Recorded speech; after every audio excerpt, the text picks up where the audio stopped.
ये मिजाज है। एक दफा ऊपर आता है आदमी, जब दरिया में जाता है, ऊपर आया तो चीखने, ओ मेरे हवारियों, खुदा का वास्ता मुझे बचाओ। कहने लगे तू तो कहता था मेरी मर्जी से चलता है। बेबसी है, तड़पता है, रोता है, रोता है। वारस शाह मान करी न वारसा दा, रब बेवारसा करके मार दाई। तड़प रहा है, चिल्ला रहा है, कोई मदद को नहीं पहुंचता।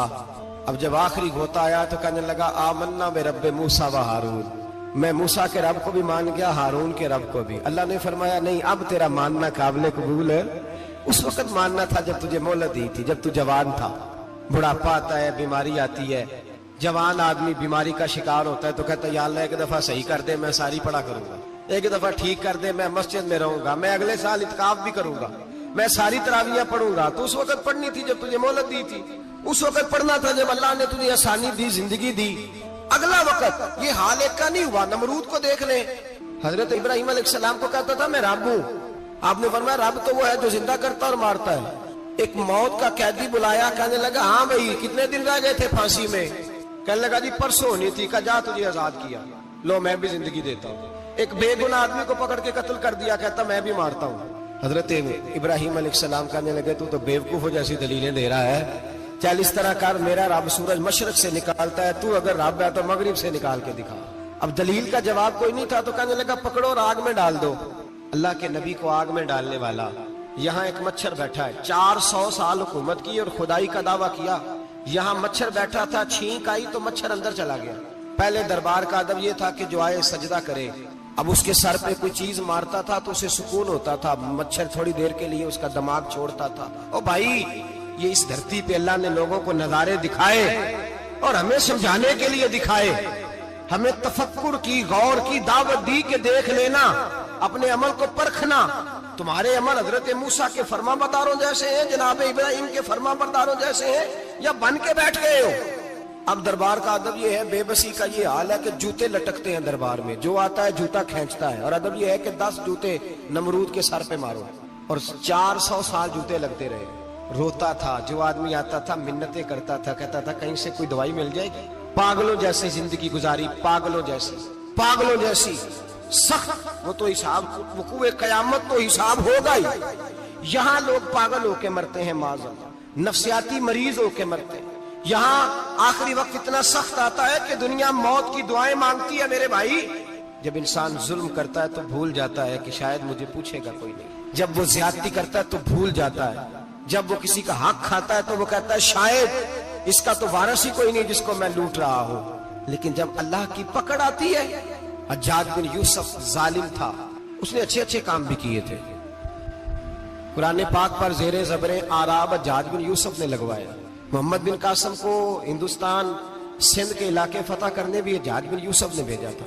सारी खूबियां अपनी जगह पर, जालिम बहुत बड़ा था। किसी आदमी ने उसके सामने कोने की तरफ मुंह करके साथ वाले से बात कर ली तो कहने लगा मेरे खिलाफ किया, इसको ले जाओ, 2 टुकड़े करके वापस ले आओ।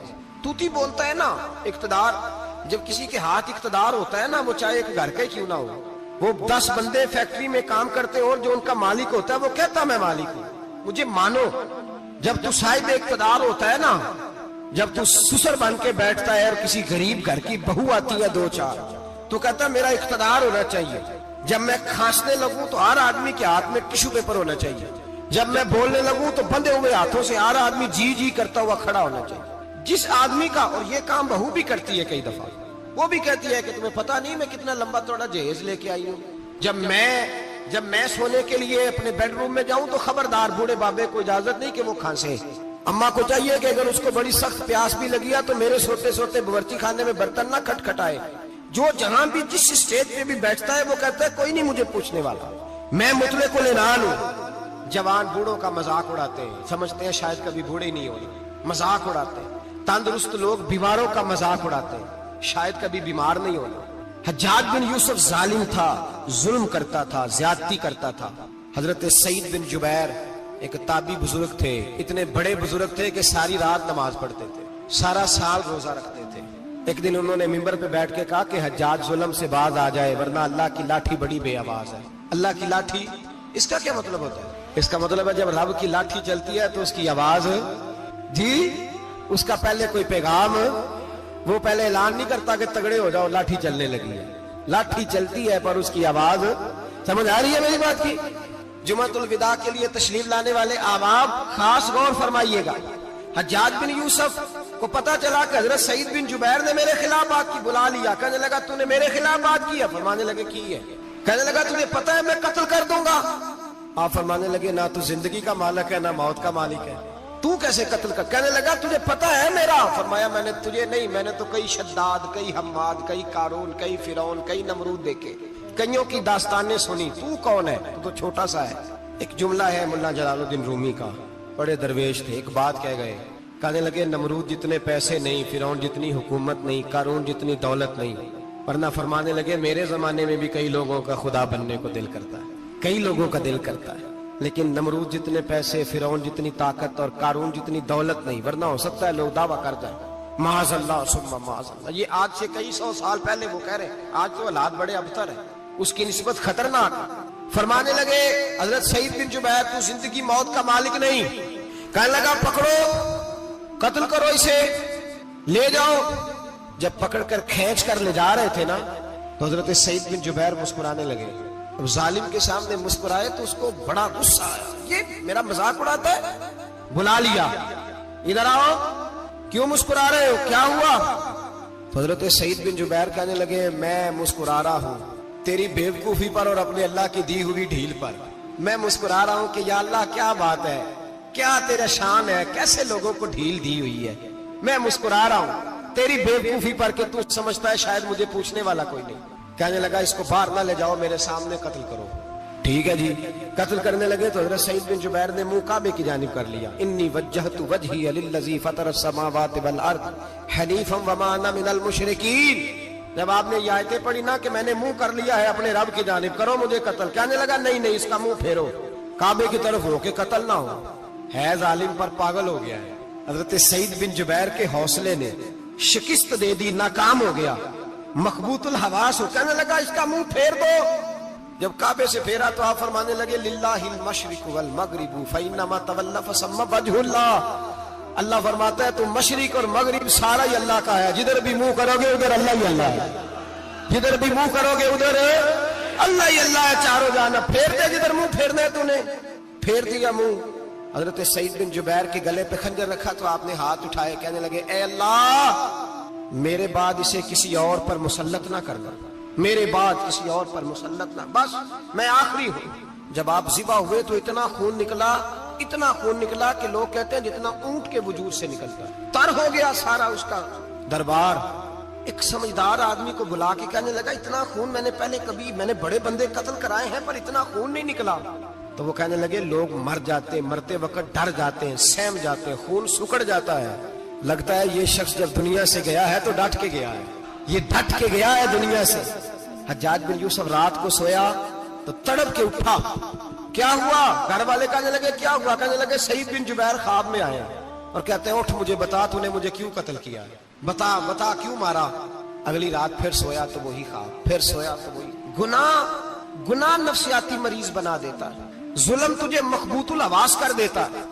जब तू ज्यादती करता है तो अल्लाह फरमाते हैं कि तू अल्लाह को भूलता है, अल्लाह तुझे अपना आप भुला देता है। फिर तू भूल जाता है, फिर तू सीधे रास्ते पे चलता है पर भटक जाता है, फिर तू सही रास्तों का तायुन करके भी गुमराह होता है, फिर तू रोज वही गाड़ी चलाता है पर अब जब तू ब्रेक लगाता है तो नहीं लगती। जब गुनाहों के साथ तू मकबूतुल हवास होता है, तू रोज वो कारोबार करता है, लेकिन जब तेरे गुनाह तुझे घेर लेते हैं फिर उसी कारोबार में तू नुकसान उठाता है। हज्जाज बिन यूसुफ तड़पता है, रोता है, यहां तक के बीमार हो गया। पेट में दर्द होती है, पता नहीं क्या हुआ, तकलीफ होती है, पता नहीं। सारे हकीम, तबीब, डॉक्टर, कोई ना समझ सका कि बीमारी क्या है। जो बीमारियां खुदाई होती हैं उनका लोगों को पता, जो आजमाइशें रब की जानिब से होती हैं वो डॉक्टरों के हत्थे नहीं चढ़ती। जो तकलीफें अल्लाह देता है उनका हकीम, तबीब इलाज नहीं कर पाते, मुश्किल। और शिफा उसी वक्त होती है जब अल्लाह देना चाहे, और जब रब ही देना ना चाहे तो बड़े बड़े डॉक्टर कहते हैं कि हमारे बस की बात नहीं रही। बगदाद से हकीम आए, पेट देखा, कहने लगे ना तेरे मिद्दे में कोई दिक्कत है, ना तेरे जिगर में, ना किसी और जगह, माजरा क्या है?